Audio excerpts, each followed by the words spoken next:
écrit des recommandés. La non-assistance à personne en danger, je l'ai écrite au ministère de la Santé, aux députés, au président du Conseil de l'Ordre des médecins. Mais ils s'en moquent complètement, quoi. Moi, je sais que je suis en souffrance depuis 10 ans. Je vais quand même dans les magasins. On ne va pas vivre pendant 20 ans comme ça.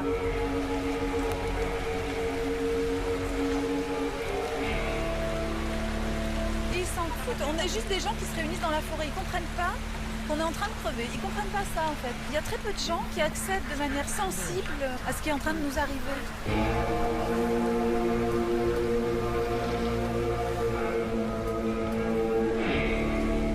Accepte de se transposer donc à 3 heures d'ici pour aller faire une action dans une préfecture. 1, 2, 3, 4, 8, 9, 10, 11. Le problème, c'est que physiquement, on ne sait pas comment on va réagir. Voilà. Moi, au bout de 5 minutes, je perds connaissance. Je crains précisément qu'il puisse m'arriver également quelque chose un petit peu similaire, que je sois hospitalisée et qu'à ce moment-là, il me psychiatrise. Au jour d'aujourd'hui, les autorités ne font rien, strictement rien pour nous. Mais il faut leur reconnaître une chose, elles ne font rien contre nous. Simplement, ils attendent qu'on meure gentiment dans notre dos. Ça, c'est ma perception de la réponse de l'État au jour d'aujourd'hui.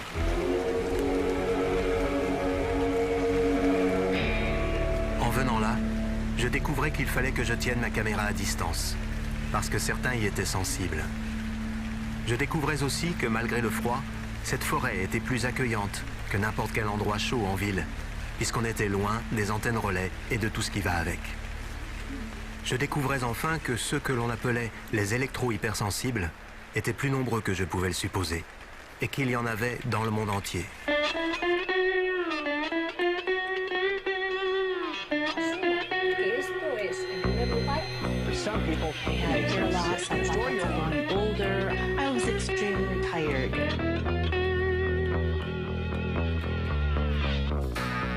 Je ne savais pas grand-chose de l'électro-hypersensibilité. Si ce n'est qu'apparemment tout allait bien dans le meilleur des mondes. Quand ça se voyait, ça faisait sourire. Une fatigue très forte, j'ai des attaques des pointes au cœur et puis la nuque qui me fait très mal. Et je sens que j'ai les jambes qui vont...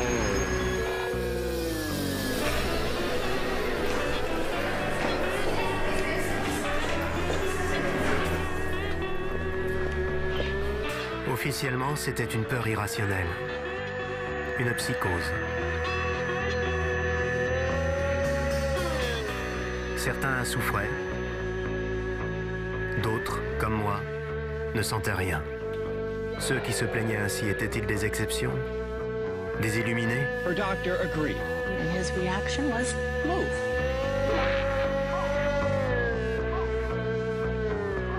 Comment pouvait-on mettre leurs paroles en doute sans connaître leur histoire?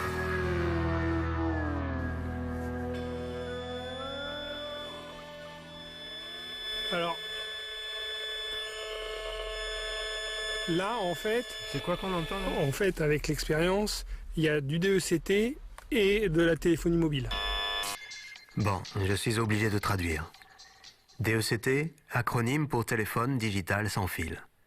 J'en avais un, comme presque tout le monde aujourd'hui. La base émet des ondes en permanence, même quand on ne s'en sert pas. Plus on s'éloigne, plus le signal diminue. Mais il en reste toujours assez pour que Bernard, dehors, dans son camion, le reçoive et que ça lui fasse mal. C'est ça qui est dingue. Et c'est un niveau qui commence à être un peu trop pour moi. Je commence à sentir toute la tête un petit peu oppressée. Donc tant que je bouge, tant que j'arrive à mettre le corps suffisamment en mouvement, ça va, mais je sens que ça ne va pas durer très longtemps. Donc il va falloir que je parte, pas le plus vite possible, mais relativement vite.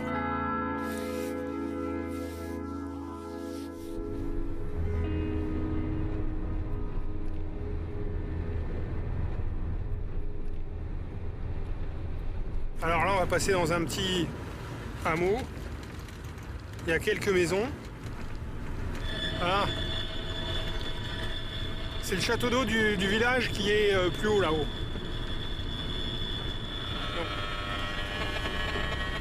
Ah, là il y a un téléphone portable qui est en train de... Ah ben... Dans le camion en face, il y en avait un qui avait un téléphone portable, il était en communication. On le voit clairement avec la main au niveau de la tête. Et on l'entend à cette distance, c'est ça qui est fou. Ah ben oui. Et là, on se rend compte qu'un château d'eau qui a 2,5 km, 3 km, ben ici, il rayonne de trop pour que je puisse rester. Et les villages, tels que ce village-là, quand je le traverse, à la sortie, je me sens plus fatigué. Et lorsque c'est vraiment trop dur, je m'arrête pour arriver à retrouver un peu de clarté d'esprit. C'est que j'en peux plus. Donc on se met à l'abri de tous les gens qui ont éventuellement un téléphone portable. Donc on devient invisible.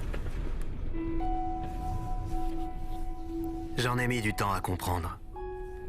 La technologie du portable supposée permettre de se parler de n'importe quel point à n'importe quel autre serait en train silencieusement d'effacer de la vie publique des êtres humains. Qui pourrait s'accommoder d'une telle situation?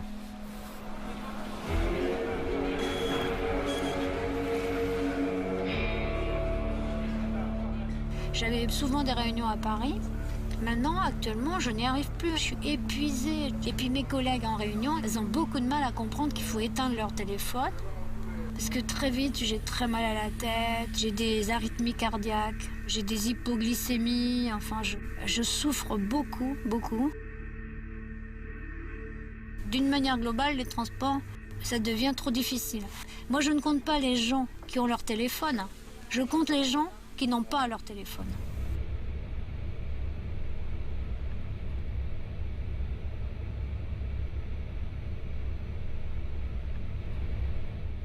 Je me connais très très bien. Je sais que ce que je ressens est tout à fait authentique. Ce que je me dis, c'est qu'effectivement, quand on ne le sent pas, c'est sûrement difficile de l'appréhender. D'autant plus que les pouvoirs publics également banalisent cette pollution, parce que c'est une vraie pollution, une terrible pollution.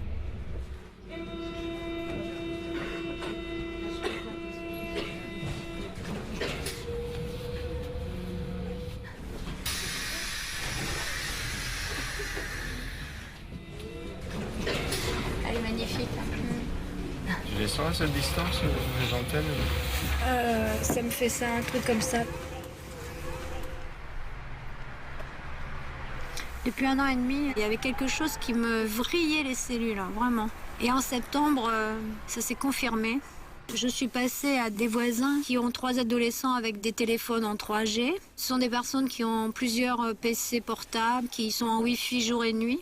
Et également, ils ont des DECT, les téléphones sans fil des maisons, là.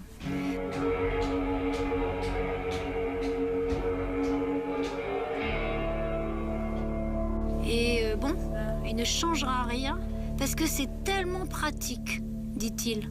C'est tellement pratique. C'est dramatique quand même. C'est dramatique de penser qu'une pollution que tu n'as pas choisie atteigne ton intégrité physique, te rende malade et t'empêche de vivre normalement, quoi. La situation où Elisabeth est obligée de se réfugier dans le coffre de sa voiture pour passer la nuit, là, il y a quelque chose qui n'est pas normal. Je la vois comme une victime d'une pollution, là, d'une technologie qui a débarqué dans nos vies et qui, chez certaines personnes, produit cette hyper-électrosensibilité, quoi. Et quelqu'un qui n'est pas concerné, qui n'est pas affecté, il ne peut pas comprendre. C'est invisible, c'est invisible, c'est invisible. Donc si c'est invisible, ça n'existe pas, quelque part. Qu'est-ce qui se passe dans la voiture qui fait que tu supportes mieux la voiture que... J'ai constaté simplement que, étendue dans la voiture, je suis moins agressée, j'ai des douleurs de la tête qui partent. La différence, je la fais le lendemain matin aussi, que j'ai dormi, je sens que j'ai mieux récupéré. Ces derniers temps, je ne récupérais plus. Même si je dormais, je ne récupérais pas. Et le matin, je me sentais en difficulté, la moindre chose me paraissait gigantesque. Aller me laver, tout ça. Alors que quand je me repose dans la voiture, je me sens plus forte. Tu te considères malade, handicapée, victime quand... Moi, je me considère Moi, je me considère comme quelqu'un qui est rendu malade par l'environnement.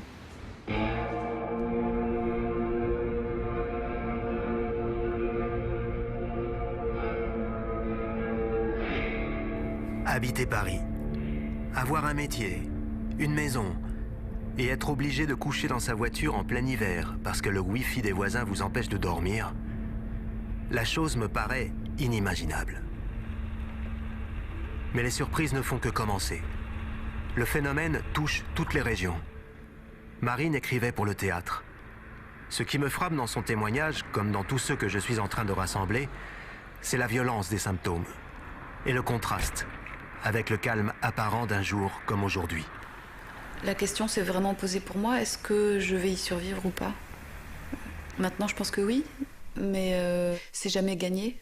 À la fois sur le plan physique, parce que quand on ne trouve pas de refuge, c'est vraiment très très fatigant, et du coup aussi sur le plan moral, parce que quand on n'a plus aucun endroit où vivre sur la planète, on finit par se demander si ça vaut le coup de vivre. Bizarrement, dans le labo, ça allait. Alors qu'il y a des néons, des téléphones sans fil. Mais comme j'arrivais juste, j'étais encore toute fraîche. C'est un peu comme quand tu t'exposes au soleil. Si tu t'exposes à un soleil brûlant dans le désert, par exemple, les 5 premières minutes, ça va. Et puis progressivement, ça devient vraiment très éprouvant. J'ai toujours fui avant que mon corps soit complètement submergé. Et ensuite, donc, il a fallu que j'aille poster mes échantillons de sang en chronopost à un laboratoire spécialisé. Quasiment toutes les postes me font un effet, c'est de la dynamite. Hein. Ça peut m'arriver assez souvent de ne pas arriver à tenir jusqu'au moment où je vais simplement affranchir mon enveloppe, quoi. Parce que physiquement, c'est trop difficile. Et si je m'expose trop longtemps, ensuite, je mets vraiment beaucoup de temps à récupérer quand je rentre. Et donc, il faut que je dorme. J'ai des maux de tête qui peuvent durer plusieurs heures. Une grosse fatigue, des problèmes de mémoire assez importants. Marine me prévient justement que le rayonnement de ma caméra commence à lui faire mal à la tête. Pour filmer, comme souvent, je m'éloigne au maximum. Je suis sur le trottoir de la rue, le zoom à fond, je la cadre, à travers une porte ou une fenêtre ouverte. Comme elle tient un journal, je lui demande de m'en lire un peu. En premier lieu, il y a vraiment un problème avec le terme électro-hypersensible. Ce mot induit en erreur, il suggère une certaine neutralité de la sensation. Nous sentirions comme on sent une odeur. Ou pire, il induit que nous serions victimes d'une certaine sensiblerie psychologique. Or, les sensations que provoquent les champs électromagnétiques chez certaines personnes ne sont pas neutres. Il s'agit de douleurs. Ces douleurs signalent que notre corps ne parvient plus à assumer ses fonctions et qu'à moins de nous mettre à l'abri, nous aurons des séquelles. Je vais essayer de dresser ici le début d'un panorama des troubles que je rencontre. Stationnement de courte durée à moins de 10 mètres de certains téléphones portables en fonctionnement, à moins de 50 mètres d'une antenne relais urbaine, jusqu'à 5 km, voire plus, d'une antenne relais rurale, et de 0 à 2 mètres d'une lampe fluocompacte, dite basse consommation. Douleur intense comme une brûlure au laser, très précisément dans une partie du cerveau, la plupart du temps la partie frontale ou du côté où se trouve la source des émissions. La douleur serait de 8 sur 10 sur une échelle. Rupture de l'enchaînement normal des pensées, perte de la mémoire de fixation. Par exemple, si je gare ma voiture, je ne sais plus la retrouver. Brûlure qui démange, visible, au niveau du décolleté, 4 sur 10. Confusion, impossibilité de me concentrer, difficulté à m'exprimer clairement, perte de certains mots. Ça, je le mets à 8 sur 10 parce que c'est carrément un handicap majeur, en fait. On ne peut plus vivre. Emballement du rythme cardiaque par crise plusieurs fois par jour, ça peut durer quelques minutes, comme si j'avais piqué un sprint. Arythmie cardiaque plusieurs fois par jour. Maux de tête, de 7 à 10 sur 10, 10 étant vraiment l'intolérable. Après, j'ai des nouveaux symptômes aussi qui sont arrivés en cours d'année. La liste des symptômes s'allongeait, comme celle des équipements qui la faisaient souffrir. Ils étaient partout, dans les maisons, les commerces, les théâtres, où elle ne pouvait plus retourner travailler. Je commençais à comprendre que ce problème posait une foule de questions. Tellement, en fait, que le plus simple serait évidemment de considérer que tous ces gens devaient exagérer un peu.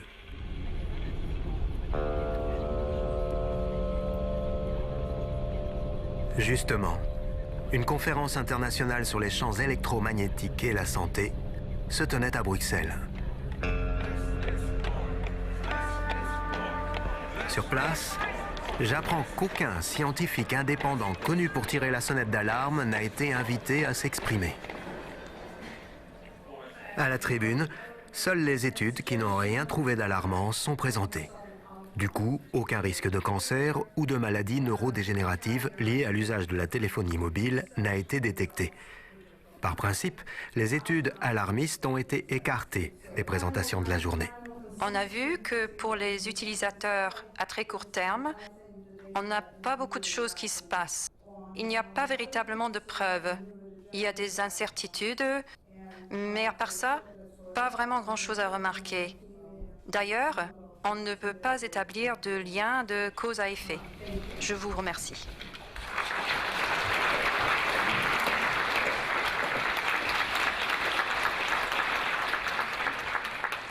Le meilleur a été gardé pour la fin. Dans ce dernier exposé qui a fait forte impression, il n'est pas trouvé de lien de causalité entre les souffrances et les champs électromagnétiques. On a testé en laboratoire des personnes qui se disaient électrosensibles. Elles devaient deviner, comme ici, si le téléphone était allumé, en marche ou si c'était un placebo. Les résultats, paraît-il, ont été trop indécis. Nous avons 3 lignes ici, gravité des maux de tête, et de plus en plus aujourd'hui. On a de moins en moins d'évidence et de preuves que les gens sont réellement sensibles aux champs électromagnétiques.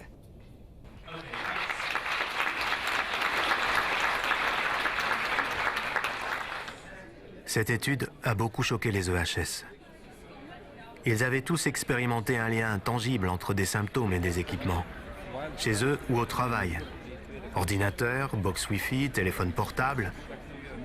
Ils vous racontaient aussi que dès qu'ils sortaient de leurs abris, l'électrosmog affectait rapidement leurs sensations.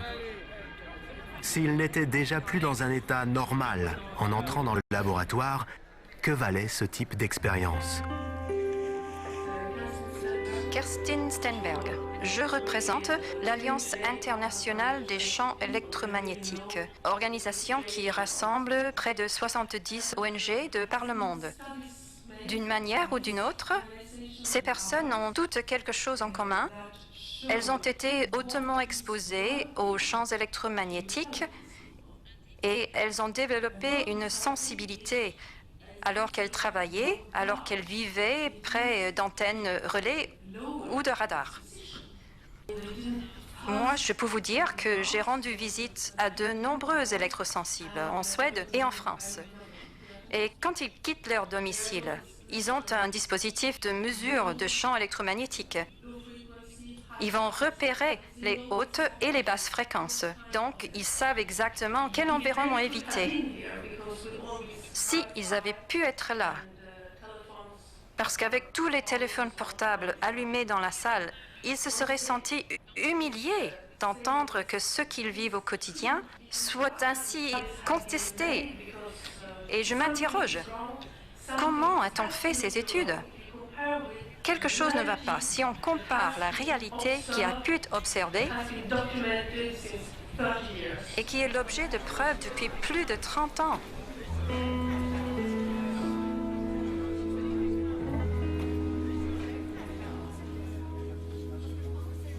On a une association en Afrique du Sud, il y a des associations au Chili, je sais qu'il y en a en Colombie aussi, au Mexique. Moi, je dirais qu'il y a des hypersensibles partout, hein.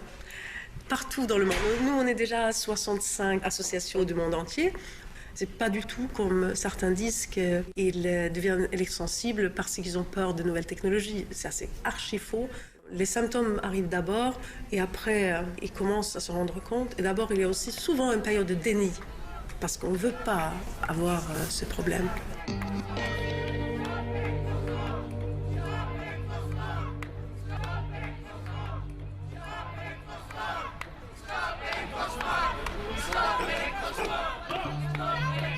La journée s'achève avec une impression de fossé entre deux mondes. Et même les amis autour de moi me disaient que c'était impossible. Il me rappelait que les champs électromagnétiques naturels étaient des millions de fois plus puissants que les ondes émises par l'homme. Et que toutes les gammes de fréquences étaient déjà là autour de nous depuis toujours. Pour répondre, je me sentais démuni. Quelle différence y avait-il entre les champs électromagnétiques naturels, comme la lumière, et les champs artificiels? On sait que le courant alternatif 50 Hz change 100 fois de direction dans une seconde. Est-ce que cela est naturel? Et la 3G? Et le Wi-Fi? Ils existent dans la nature? Officiellement, il n'y avait aucun danger, mais c'était un discours qui me rappelait le nuage radioactif de Tchernobyl. Il avait fallu qu'un organisme indépendant démontre que non, la radioactivité ne s'arrêtait pas aux frontières. Aujourd'hui, le CRIREM est né de la même idée. Et son champ d'action, justement, ce sont les champs électromagnétiques. Par rapport à cette réflexion sur les effets des champs électromagnétiques, bien sûr, sur notre Terre, nous avons des champs électromagnétiques depuis la nuit des temps, mais depuis, on en a inventé d'autres. Ce qui fait la différence, c'est qu'une onde électromagnétique proche du naturel est une onde qui est continue. Il faut imaginer un petit peu une nappe d'eau avec des vagues. Ces vagues sont continues. Par contre, les nouvelles technologies comme, si vous voulez, le portable, le Wi-Fi, le WiMAX, le fameux téléphone DECT, eh bien, se présentent avec des ondes qui sont hachées, coupées. C'est comme si à la surface de l'eau, eh bien, on voit des vagues, mais avec des grandes coupures. C'est-à-dire, on voit un paquet de vagues qui passe, puis ça s'arrête. On voit un autre paquet de vagues, puis ça s'arrête. C'est un petit peu le ressac qui arrive sur la plage.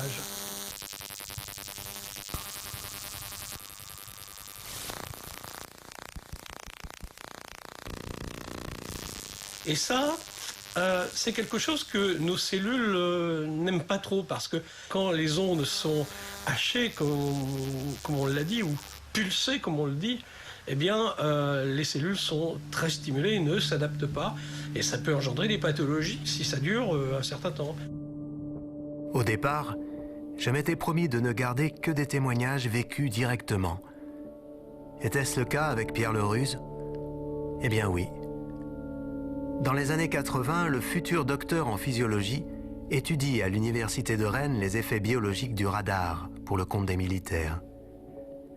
Ce qu'il va découvrir va l'amener à devenir, sur le sujet des micro-ondes, lanceur d'alerte. Le lien, c'est que l'invention du téléphone portable découle de celle du radar. Le radar, ainsi que les téléphones portables, ont quelque chose en commun. Les fréquences qui étaient utilisées à l'époque par les radars, eh bien, ont été abandonnées par les militaires parce qu'ils les trouvaient trop dangereuses pour les gens qui les manipulaient, c'est-à-dire pour les radaristes. Il y avait deux sortes d'effets. Le premier effet était l'effet thermique et bien évidemment, il y avait les autres effets qui sont les effets athermiques que les militaires appelaient à l'époque effets spécifiques, c'est-à-dire des troubles. Les gens ressentent des picotements au niveau des mains, ont des sensations de brûlure, ont des sensations de circulation inversée, c'est-à-dire que les membres deviennent froids. Et puis après, ils ont des troubles de l'agressivité, ils ont des troubles du sommeil, ils ont des troubles de mémoire. Et puis lorsqu'on va voir un peu plus loin, lorsqu'on fait une analyse de sang, on s'aperçoit que les hormones réparties dans le plasma du sang sont réparties de façon anormale. Et quand on regarde les globules blancs qui nous défendent contre les microbes, qu'on appelle les leucocytes tueurs, eh bien, il n'y en a presque plus, donc on ne peut plus se défendre. Et là, c'est très bien décrit dans la littérature, on appelle ça le syndrome des micro-ondes. Picotement, sensation de brûlure, fatigue, trouble du sommeil, perte de la mémoire, diminution de l'immunité, radars et téléphones, mêmes ondes pulsées, même fréquence, mêmes symptômes. Comment ne pas voir dans cette analogie une relation de cause à effet? Ce qui fait que ce sont les opérateurs de téléphonie mobile qui ont repris ces fréquences qu'on va retrouver aujourd'hui sur ce qu'on appelle le GSM 900, le GSM 1800, la 4G, la 3G. Ce sont les mêmes fréquences et ce sont aussi des ondes pulsées. On connaît les effets, il y a bien longtemps. On les connaît depuis les années 1970, avec des effets promoteurs et copromoteurs de cancer. On connaissait déjà les phénomènes de leucémie, de lymphome et de gliome. Tout cela paraît tellement gros,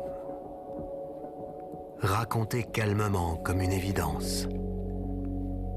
est déjà largement documentée dans des études qui, c'est vrai, n'étaient pas criées sur les toits.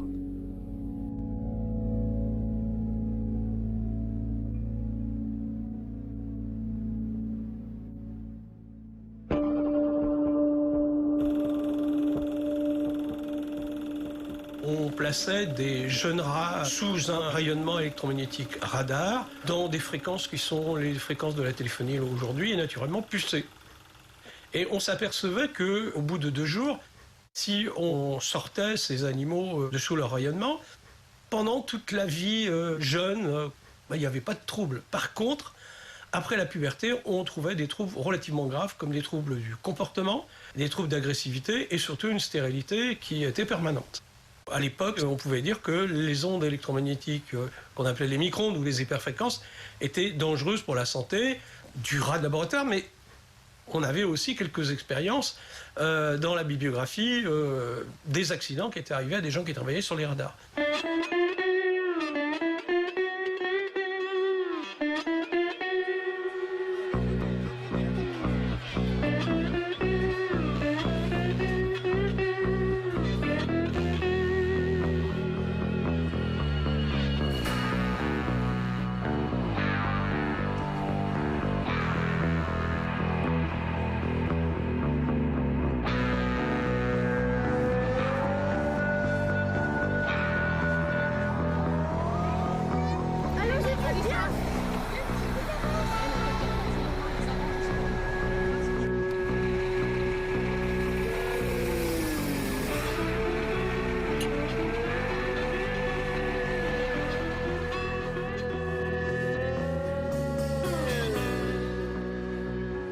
Où aller quand on est devenu électro-hypersensible? Où se réfugier si l'on veut échapper au flux continuel des radiofréquences? Je venais d'apprendre l'existence dans la Drôme d'une zone refuge pour personnes EHS.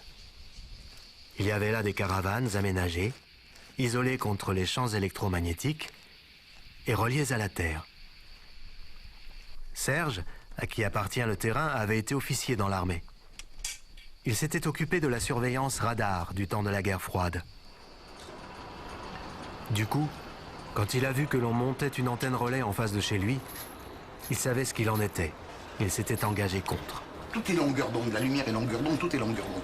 Mais les micro-ondes, à l'état naturel, n'existent pas. C'est nous-mêmes qui les avons mis en pollution environnementale.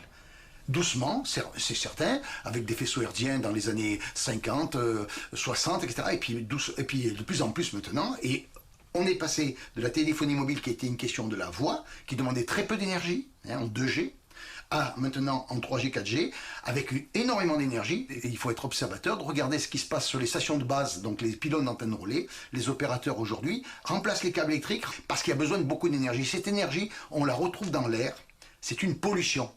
Donc cette énergie vient électrocuter l'homme. L'homme est bioélectromagnétique et ces champs électromagnétiques exogènes au jour d'aujourd'hui qui sont dans l'air, qui sont une nouvelle pollution environnementale, perturbent nos échanges électriques endogènes. Et c'est pour ça qu'il y a des gens qui sont dans une prédisposition et qui peuvent ressentir ça. Et s'ils vont à un endroit où il n'y a pas de champ électromagnétique, à ce moment-là, ils se sentent beaucoup mieux. Curieusement, l'électrosensibilité avait déjà été observée dans les années 80. Le téléphone portable n'existait pas encore. À cette époque, nous dit le reportage, seule une personne sur 1 million est touchée. Ce sont alors les champs basse fréquence du courant électrique qui peuvent provoquer des symptômes assez bizarres.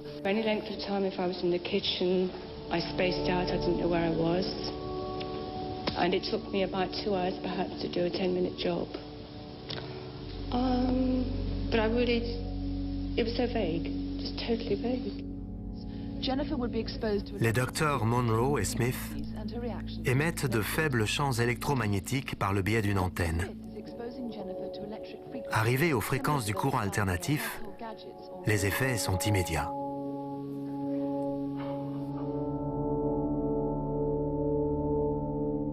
C'est ainsi qu'a été créé au Breakspear Hospital en Angleterre le premier service pouvant recevoir des personnes atteintes d'électro-hypersensibilité. As Jennifer's symptoms swung between elation and others too harrowing to show on television, it became clear that there was indeed some mysterious effect. Comment devient-on EHS? À partir de nombreuses discussions, je tente une réponse. Au départ, on vient au monde avec son capital génétique. Son originalité, ses différences. Après, on doit vivre avec son époque.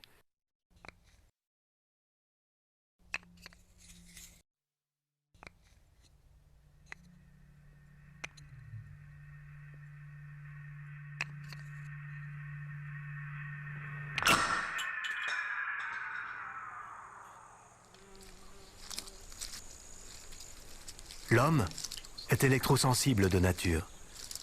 Ce n'est pas son électrocardiogramme qui vous dira le contraire. Avec l'invention du courant alternatif, des troubles ont commencé à apparaître, mystérieux, mal compris. Et nous voilà au siècle de la téléphonie mobile, partout, et pour tout. Ne me demandez pas comment on en guérit, pour le moment le salut est plutôt dans la fuite, ou l'évitement, comme ces nouveaux arrivants. Le conducteur porte une tenue spéciale pour se protéger des antennes croisées sur la route. Effectivement, le fait même de se déplacer en voiture sur les autoroutes ou les routes qui sont couvertes au niveau de la téléphonie mobile, ça pose un problème.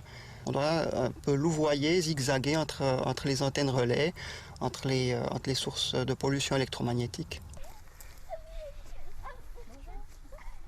Les symptômes, les premiers symptômes avant-coureurs, je dirais, c'était des maux de tête en permanence, inexpliqués, des insomnies. On se réveille au milieu de la nuit vers 2-3 heures du matin sans pouvoir redormir du tout. Et puis les acouphènes. Les acouphènes, soit permanents, soit transitoires. Ça, c'est les premiers symptômes. Après, il y a tout un panel d'autres symptômes que je ne veux peut-être pas évoquer ici.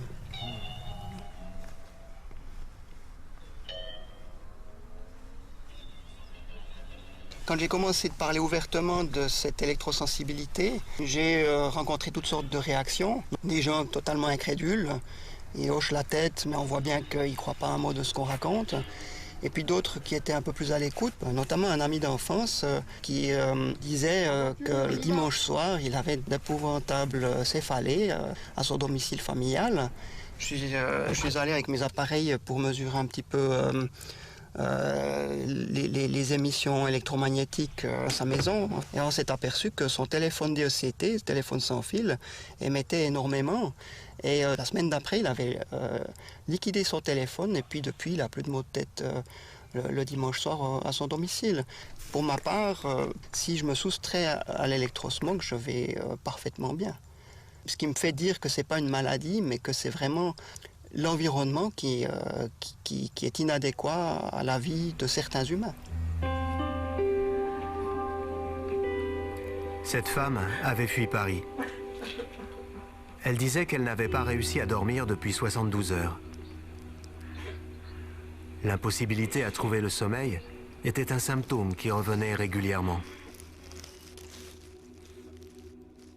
Aujourd'hui, il devait arriver des gens qui sont en détresse aussi, qui n'ont pas pu arriver, il faut le savoir, hein, parce qu'ils n'ont pas les capacités de voyager. Donc tous les jours, il y a des gens qui sont en détresse. Et nous, on est au contact direct de tous ces gens-là. À l'entrée d'une des caravanes, je fais la connaissance de Velma, qui vient d'Angleterre. It's getting worse. It's getting a lot worse. Especially in England with the Wi-Fi being put in from the churches. Blanketing whole boroughs, whole areas. There's going to be nowhere to go. And thinking that France, I don't know that it is better. I hoped it would be, but I was being affected by the fields and the television masts where I was staying. Just now I got a pain through my foot. I've described it in the past of being like a metal rod pushing through my foot. Stabbing pains through my head, like electric lightning scathing through my head. Also with Wi-Fi, tinnitus, and it's like buzzing, really buzzing in my head. Pour réaliser cet entretien, une fois de plus, Je m'éloigne au maximum et je zoome à fond, à travers la porte ouverte. I put myself under a test because most people were saying it could be psychological. It was things like I was walking around a corner, I'd get a pain and then someone was coming round the corner with a mobile.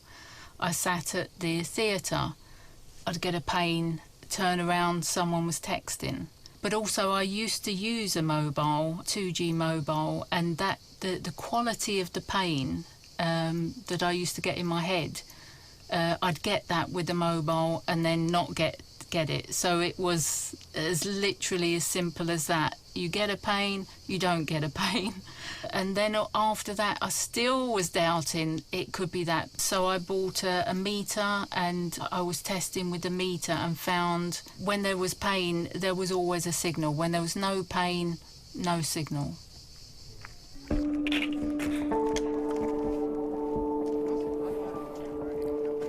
Sur ma liste, j'avais encore beaucoup de monde à voir. Et je venais d'apprendre que même des jeunes étaient touchés.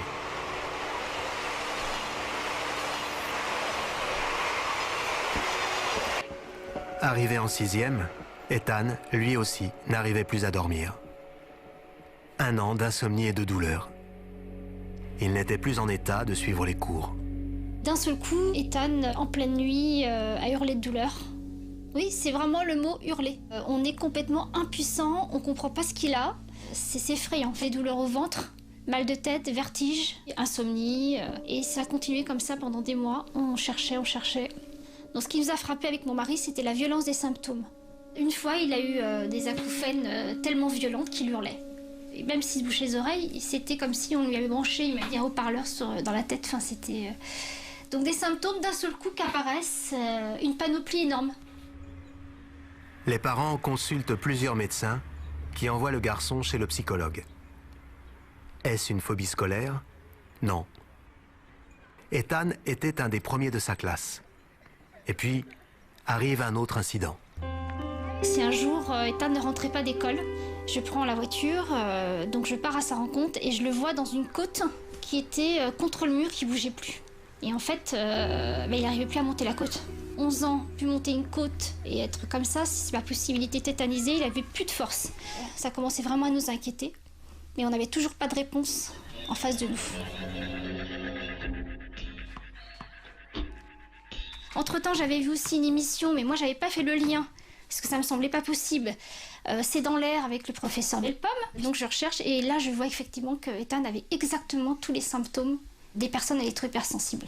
Donc du coup, là, j'ai pris rendez-vous avec le professeur Belpomme, qui a confirmé, à travers un encéphaloscan, prise de sang, et nous avons donc vidé notre maison de téléphones sans fil, qu'on avait depuis que Ethan était né, et qui dormait à côté parce qu'on s'en servait de babyphone. Bravo les parents. Et puis pour la petite anecdote, quand Ethan n'avait pas réussi à monter la côte, donc pour dire qu'on n'était pas du tout réfractaire au monde électromagnétique, nous lui avons acheté un téléphone portable. Voilà, donc parents qui avaient peur, voilà, on s'est dit, bon, comme ça on saura où il est, etc. Donc quel beau cadeau. Toi, comment tu expliques ce que tu as? Comment tu expliquerais à un copain ce que tu as? Bah, je lui expliquerais que déjà s'il veut jouer avec moi, il faut qu'il enlève son téléphone portable, il faut qu'il éteigne. Après, forcément, il va me demander pourquoi. Alors moi, je vais répondre parce que téléphone portable, comme tu sais très bien, ça fait des ondes. Et moi, en fait, j'ai un problème avec les ondes. En fait, c'est un cumul, au fur et à mesure, genre, c'est comme si on prend un verre d'eau et au fur et à mesure, on met de l'eau. Et le soir, le verre déborde. Et je dors pas et j'ai mal partout. Souvent, tu sais, les docteurs te demandent de graduer entre 1 et 10. Tu peux donner comme ça une note à ta douleur? Tu as mal comment? Moi, c'est entre 1 et 10. Des fois, ça arrive à 10, hein? Oui, même plus des fois.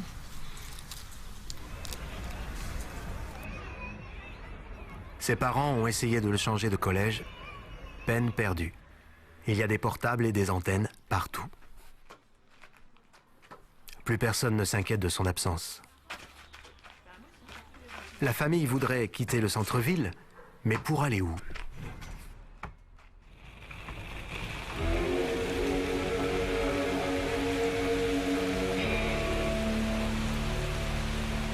Le découragement m'a pris.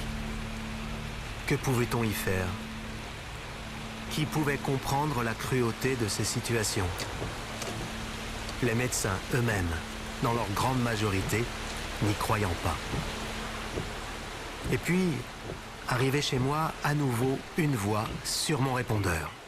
On parle beaucoup des antennes et on ne parle pas de l'impact de voisinage. Et que ça n'est pas que les antennes, que les machins. Dans mon cas, moi, c'est les decks, c'est la Wi-Fi, c'est-à-dire que c'est les voisins. Moi, je suis en train d'en crever, là. Je peux être en mesure même pas d'écrire des choses ou même de m'exprimer. Tout le monde me dit de larguer mon machin et de louer ailleurs. J'ai pas les moyens. Et du coup, ça veut dire aussi, au bout du compte, il n'y a pas de place. On est rayé de la carte.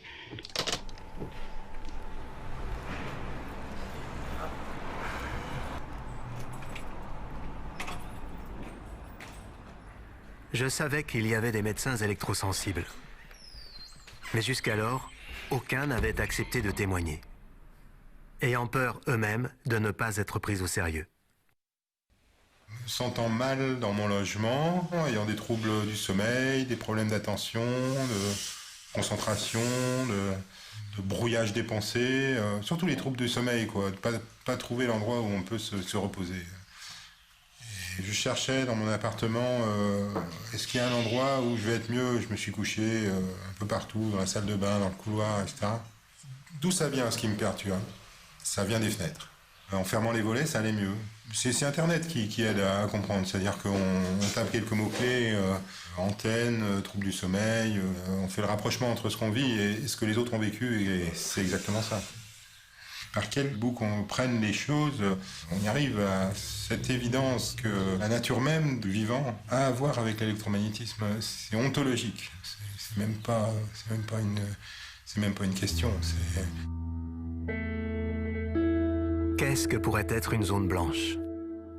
D'expérience, une vallée reculée, protégée des antennes relais et de tout électrosmog. Mais serait-ce une solution? Là, il y a des gens qui ne pourront survivre que si rapidement on leur ouvre des zones blanches.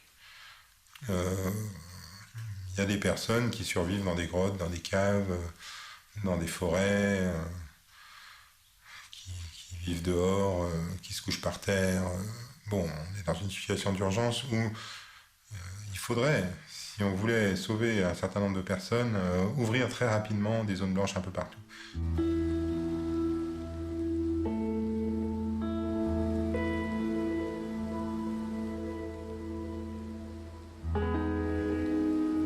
C'est un vœu pieux, puisque quelle entité politique va obéir à cette demande d'un médecin isolé?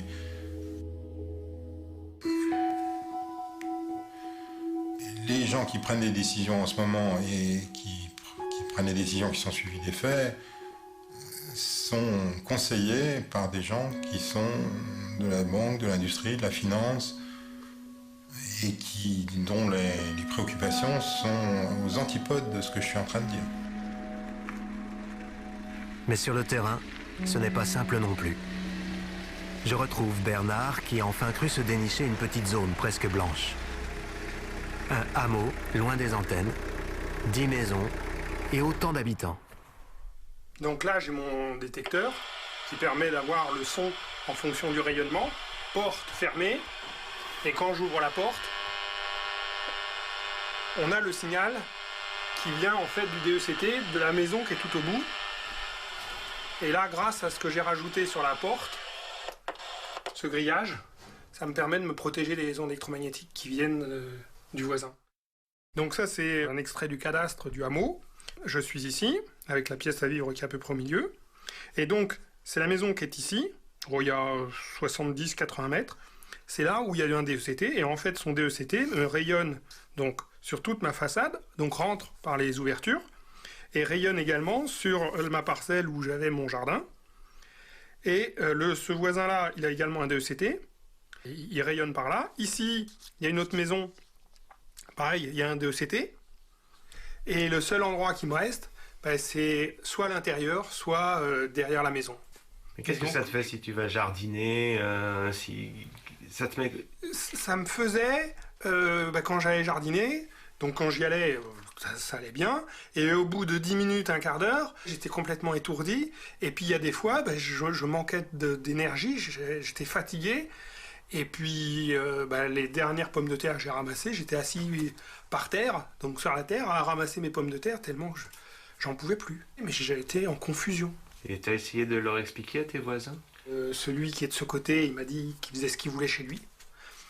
Et de ce côté, ils ont compris un peu, c'est qu'ils ont quand même arrêté le Wi-Fi qu'ils n'utilisaient pas. Mais il aura fallu plus de 6 mois. Est-ce qu'on n'est pas les premières personnes qui réagissent en disant « Ouh là là, là il y a quelque chose de dangereux ». Est-ce que c'est pas quelque chose qui devrait être plus pris en compte? Mais bon, il y a un tel enjeu économique derrière que c'est là le problème.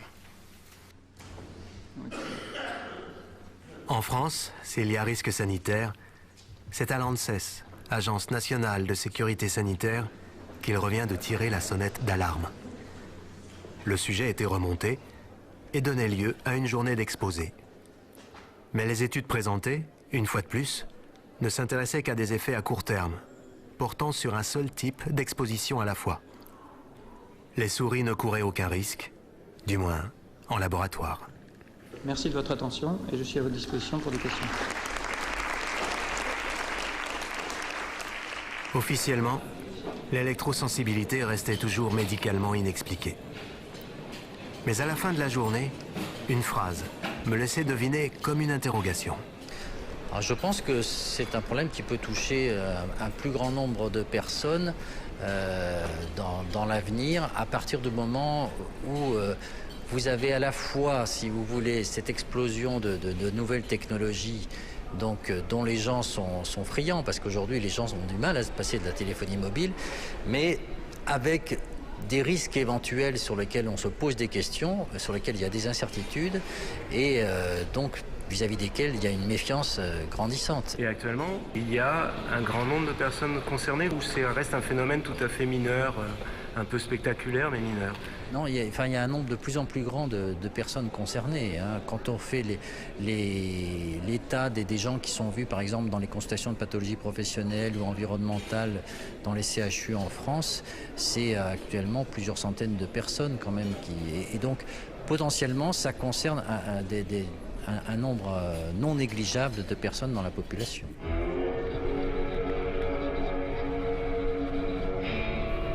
Potentiellement un nombre non négligeable de personnes dans la population, mais qui restaient invisibles. Comment se faire connaître? Comment être informé? Comment se rencontrer? Comment voyager, même certains pouvant mettre 3 jours à faire 500 km? J'avais entendu parler d'un rassemblement national dans la Drôme. Au final, seule une poignée avait réussi à faire le déplacement. Je peux témoigner aussi sur l'incapacité de notre médecine à nous prendre en charge. Mon généraliste m'a envoyé voir 2 ORL. Je n'ai absolument rien, soi-disant. Les acouphènes, c'est dû à l'âge. Il faut s'habituer, il faut s'adapter. Il faut vivre avec son temps. 80 € pour rien. Dès que je pars de chez moi, que je vais chez des amis qui sont moins arrosés que nous par des antennes, je dors mieux.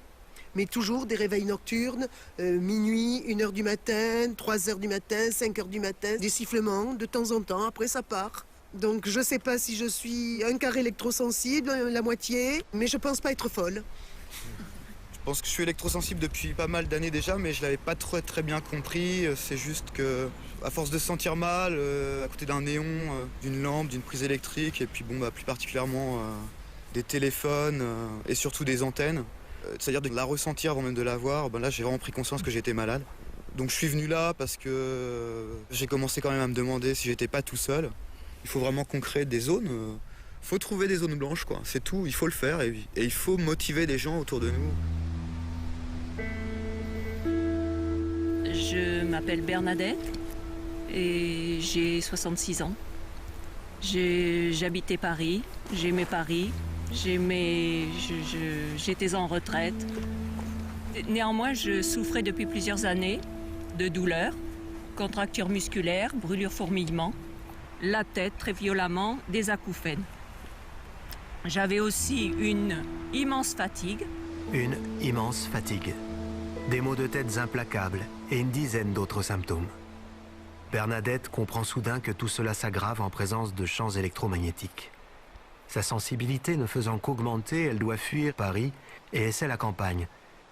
Mais quel village n'a pas son antenne relais?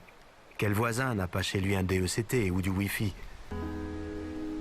En prime, une piqûre de tique lui transmet la maladie de Lyme.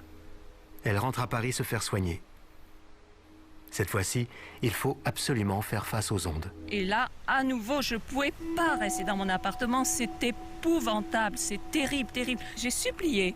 Je dis non, vraiment, je ne peux pas dormir, mais où puis-je dormir, où puis-je dormir? Parce qu'il faut dire que je suis sensible aux hautes fréquences et aux basses fréquences. Je suis extrêmement sensible à tout ce qui est électrique. Vous avez un appareil de photo, vous avez tout me gêne du point de vue électricité. Bernadette, à bout de force, doit fuir Paris une deuxième fois. On lui trouve un refuge plutôt radical, déjà habité par une autre femme électro-hypersensible. Une grotte dans la montagne. Là, la grotte, pourquoi rester dans une grotte? Pourquoi rester dans une grotte? Une grotte où il y fait très froid l'hiver, où il pleut, où ça ruisselle sans arrêt. Pourquoi la grotte? Parce que je ne peux pas revenir à Paris, je ne peux pas revenir à la campagne. Je ne peux pas voyager, je crains l'alternateur d'une voiture, ça va à 30 km, mais après je suis en feu, je sais pas où aller. Le train, je peux pas prendre le train, c'est pareil. Je suis brûlée même dans la cabine des vélos, c'est impossible, je peux pas bouger pour l'instant. Mais c'est vrai, mais c'est vrai. Donc je fonde beaucoup d'espoir sur l'acquisition d'une zone blanche. L'errance, elle est imposée aujourd'hui à des personnes qui sont absolument pas préparées à le vivre. Hein. Un monsieur tout le monde, qui est ouvrier, ingénieur, pharmacien, un peu tout le monde. Et du jour au lendemain, vous vous retrouvez sur la route avec plus rien, pas un seul petit endroit où vous pouvez vous poser. Et vous êtes en perpétuelle quête d'un endroit où vous êtes bien. Et vous ne le trouvez pas. Et cette errance que nous tous, là, on vit, depuis quelques mois, quelques années, c'est ce qui, pour nous, pend au nez à peu près de tout le monde. C'est-à-dire que vous êtes tous des EHS en devenir, dans la mesure où, pour nous, on cherche des endroits où vivre, il n'y en a plus, et s'il n'y en a plus pour nous, il y en aura bientôt plus pour vous. Et il faudra que tout le monde se batte pour avoir un environnement propre autour de lui. On ne peut pas, à quelques dizaines de personnes EHS, faire basculer les politiques vers le raisonnable.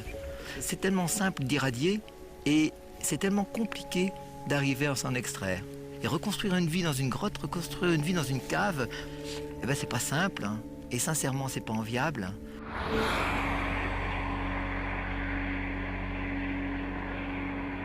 En un an, j'avais rencontré plus de 60 personnes EHS.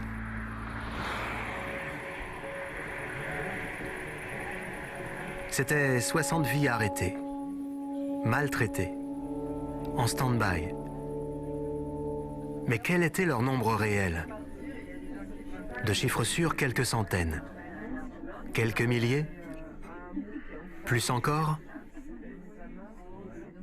Combien de personnes, à l'échelle du monde, étaient obligées de se calfeutrer ou de fuir?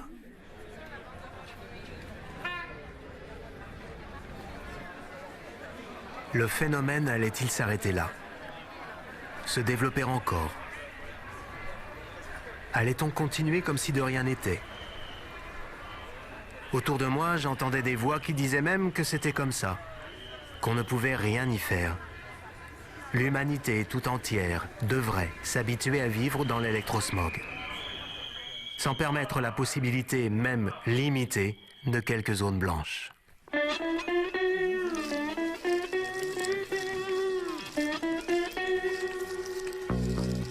Simplement le fait que partout dans le monde, des personnes expriment la même chose, le même ressenti, dans une langue différente, sans jamais s'être rencontrées.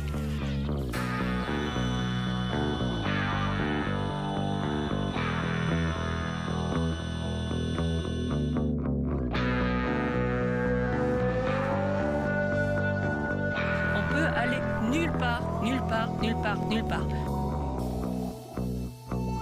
Et ce qu'on a maintenant, c'est des jeunes ou des enfants. Je devais supporter des douleurs qui étaient insupportables. Beaucoup de personnes ne sont pas au courant, moi le premier, ça se voit pas, ça se sent pas. Ça me fait penser à celui qui m'avait posé la question, mais arrivé un moment, tu sais comment faire pour te suicider. Donc il y en a qui sont... Il faut nous aider, il faut nous protéger, on ne peut pas laisser des gens en souffrance comme ça. Et s'acharner contre eux. C'est inhumain. C'est inhumain.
Ce tournage fini, avec ma femme et mes enfants, nous avons supprimé le téléphone DECT et déconnecté de la box le Wi-Fi et ses fréquences de four à micro-ondes.